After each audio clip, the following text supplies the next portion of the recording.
Siri, quelle est la température? Il fait moins 47 degrés dehors. La température ambiante en Antarctique est de moins 20 degrés Celsius. Ici, elle est de moins 47 degrés Celsius.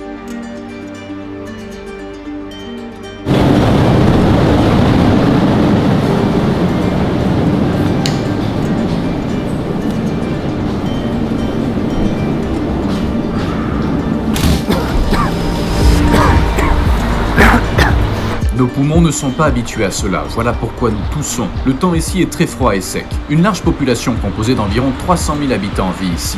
Yakoutsk est la capitale de la République de Sakha, une région autonome de Russie située à 450 km du pôle Nord. Comme cet endroit se trouve à l'extrême nord-est de la Sibérie, il est très isolé du reste du monde.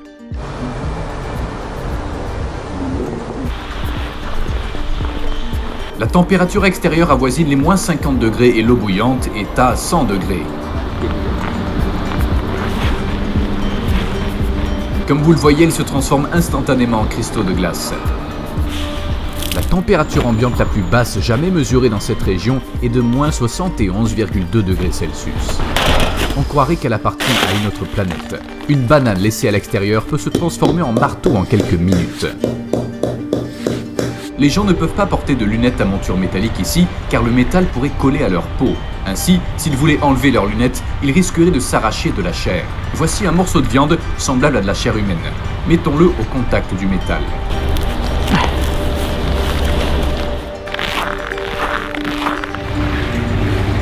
Comme vous le voyez, ce sont des tuyaux d'eau et ils doivent être posés au-dessus du sol, car le sous-sol est gelé par la glace. Il y a en fait une masse de glace de 30 mètres d'épaisseur sous la ville. Regardez, cette rivière est complètement gelée. Durant l'ère soviétique, les personnes qui contredisaient les idées de Staline étaient exilées dans la région de la République de Sakha. Ceux-là étaient des policiers, des hommes d'affaires, etc. En fait, certaines des personnes qui vivent aujourd'hui à Yakoutsk sont leurs petits-enfants. Cet endroit a donc été une terre d'exil. Aujourd'hui, une vie urbaine normale s'y déroule. Cette vie pourrait être appelée un enfer de glace. Elle repousse les limites de la nature humaine. On a beau s'emmitoufler, rien n'est suffisant pour garder nos corps au chaud. Si vous possédez une voiture ici, alors vous avez un gros problème. L'hiver s'étend sur 6 à 7 mois ici, et durant cette période, vous ne pouvez jamais conduire votre voiture. Si vous insistez pour la conduire, vous ne pourrez jamais arrêter le moteur de votre véhicule. Par exemple, la voiture avec un moteur en marche que vous pouvez voir ici est vide. Il n'y a personne à l'intérieur.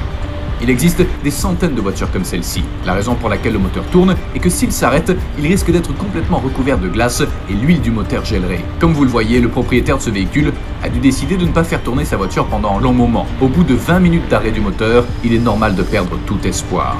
Une autre voiture gelée qui attend d'être réutilisée l'été prochain. Cette voiture fonctionne, non? Voyons s'il y a quelqu'un à l'intérieur. Évidemment, personne. Vous imaginez l'énorme gaspillage d'énergie que cela représente. Heureusement, la Russie est un pays assez riche en ressources de pétrole et en gaz naturel. Regardez, le tuyau d'échappement de cette voiture est gelé à l'extrémité. C'est dire le froid qu'il fait. Il y a des couvertures spéciales pour la protection, mais parfois ça ne suffit pas, et les personnes qui en ont les moyens gardent leur véhicule couvert dans un garage chauffé. Étant donné que ces véhicules sont constamment en marche, il y a une couche constante de fumée d'échappement au-dessus de la ville. La portée de la visibilité est souvent inférieure à 60 mètres en raison du nuage de pollution. Les maisons ici ont une architecture complètement différente d'ailleurs. La raison pour laquelle les bâtiments sont construits sur des piliers est que le sol est couvert de glace et qu'il y a une possibilité de déplacement de la glace. Les vieilles maisons commencent à s'incliner après une dizaine d'années parce que la quantité de glace augmente ou diminue. C'est comme des broches et des aiguilles. La pire chose qui puisse arriver est d'avoir des engelures. Sachant que le réfrigérateur fonctionne à environ 4,4 degrés et un congélateur à moins 20 degrés, nous pouvons affirmer avec certitude que tout ce qui se trouve ici pourrait faire office de congélateur de haute technologie puisque la température est de moins 50. Cela explique pourquoi certaines personnes sont capables de conserver leurs fruits ou leur viande en les accrochant simplement à leurs fenêtres. Puis-je faire de la luge avec cette serviette ?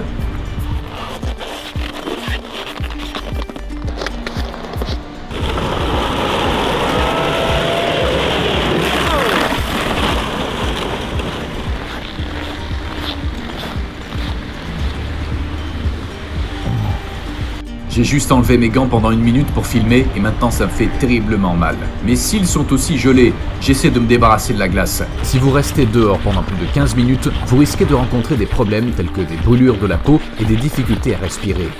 Un refroidissement qui commence par une douleur semblable à une piqûre d'aiguille.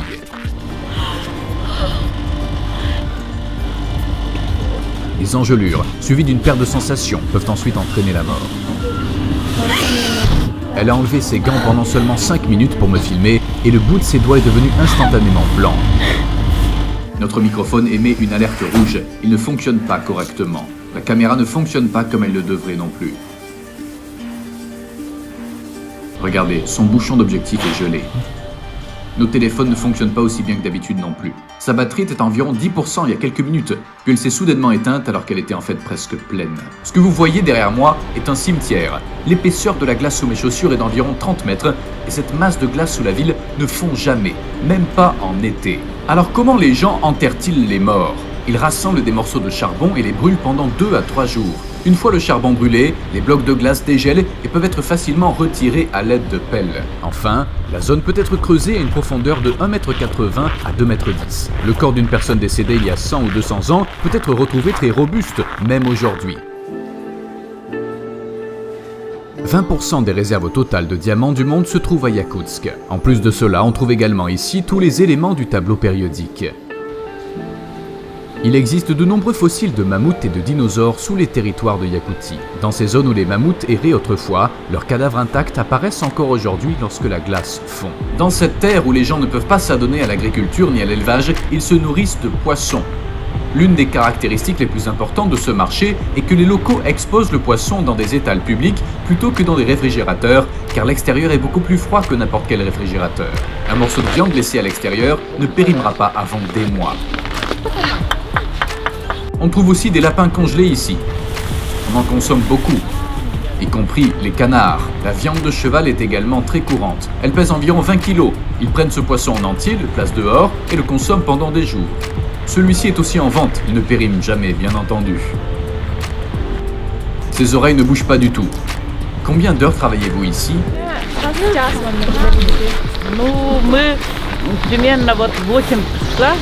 Depuis combien de temps faites-vous ce travail? Combien de couches de vêtements portent vos employés?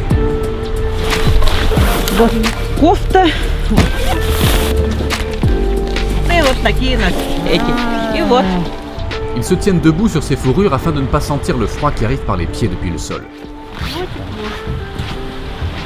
Les Yakoutiens, qui représentent la majorité de la population, sont d'origine turque. Et 38% de la population est d'origine russe.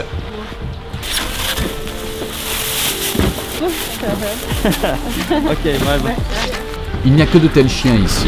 Malheureusement, les chats ne peuvent pas survivre. Uniquement les mammifères à la fourrure très épaisse. Il y a 2 couches de verre à l'intérieur des voitures. Ainsi, lorsque le climatiseur réchauffe l'intérieur, celui-ci ne perd pas immédiatement sa température. Ce qui est le plus effrayant sur la route, ce sont les personnes dont la voiture tombe en panne et qui risquent de mourir. Ils doivent la réparer dans les 30 minutes. Sinon, l'huile du moteur sous le capot gèle en quelques minutes. Si les gens sont bloqués dans ces zones rurales sans signal téléphonique, ils ne peuvent que mourir de froid en quelques heures. C'est la raison pour laquelle chaque conducteur a une boîte à outils dans sa voiture. Notre voyage vers le village s'est achevé par une promenade en traîneau à chiens. Pendant cette promenade, j'ai failli perdre une oreille, exposée au vent et au froid. La douleur était insupportable. Maria nous a acceptés dans sa maison du village. Maintenant, nous allons pouvoir en savoir plus sur ce mystérieux peuple yakoutien. Tu peux le voir, presque aussi épais que mon doigt. Je ne sens pas mon oreille quand je la touche, elle est toute engourdie. Regarde mon autre oreille, elle est beaucoup plus fine. Les chevaux d'ici sont beaucoup plus petits que les chevaux que l'on voit habituellement. Leurs corps sont conditionnés pour être petits. Ils nous ont donné leurs propres vêtements et nous nous sommes emmitouflés.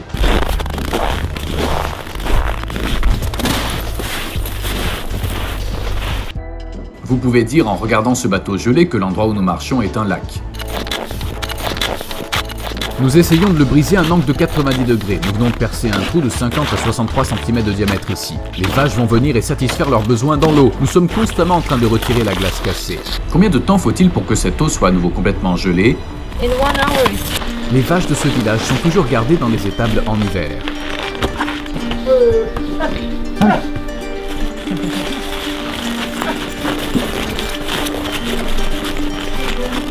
Elles n'ont jamais froid. They do, of course. That's why they don't drink much time outside. C'est quoi exactement? Your ear got frostbitten. If like it lasted longer, it would be very dangerous. On devrait la couper, non? If they cannot save it, they can cut it because the cells are dead. For your ear, it's a traditional Yakut medicine. This is a fat of bear. D'ours? Yeah, my father took it from hunters. Oh. Yes, this will help frostbitten and also if you burn it. Si vous le regardez de l'arrière, vous verrez plus clairement. Elle est sérieusement enflée. On appelle ça des gelures. J'aurais probablement risqué mon oreille entière si j'avais été dans le froid pendant plus de 15 minutes. La nature ne plaisante pas ici. Quelle est la température la plus froide que tu aies jamais vue? The coldest temperature is negative 71 Celsius. Qu'est-ce qui est considéré froid pour vous? If I have good clothes, if I have enough clothes, before negative 40 it's not like real winter temperature for me.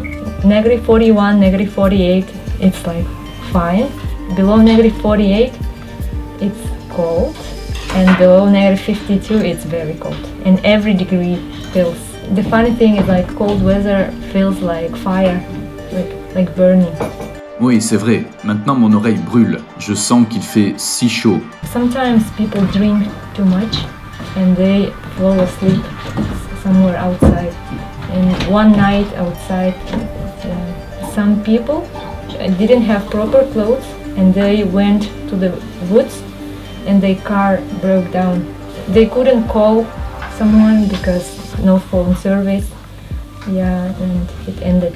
Que pensez-vous de la nature? The whole lifestyle of Yakut people, of Saha people, is taking care of nature, respecting it. Early childhood, me and my family, we used to go to the woods to fish, to hunt. It's just a part of our life.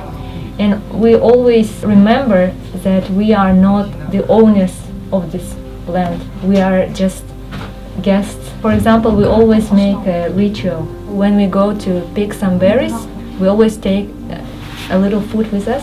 We leave it on the ground and say, nature, please share with us. Please give us some food. It's for the master of that land, for the spirit. Vous croyez que la nature a un esprit? Yeah. For example, when we go to the forest, you shouldn't speak loud because you can disturb the spirits. You shouldn't drink there, have fun there, throw the garbage. Don't bother, don't disturb, don't destroy. Yakut religion is not something which is written in a book or there is a church. Like there is one center of our religion, but it's not something that like in other religions that we do every day we should pray. We don't do something like that. But it's in our mind, it's in our lifestyle, and it's all related to nature. Pour ce que vous avez, vous remerciez la nature au lieu de Dieu? The gods are nature. Yeah. Our gods are like part of the nature. Maintenant, je comprends mieux. Pourquoi ne pas migrer vers le sud, là où il fait plus chaud? Parce que vivre dans ces températures est une torture.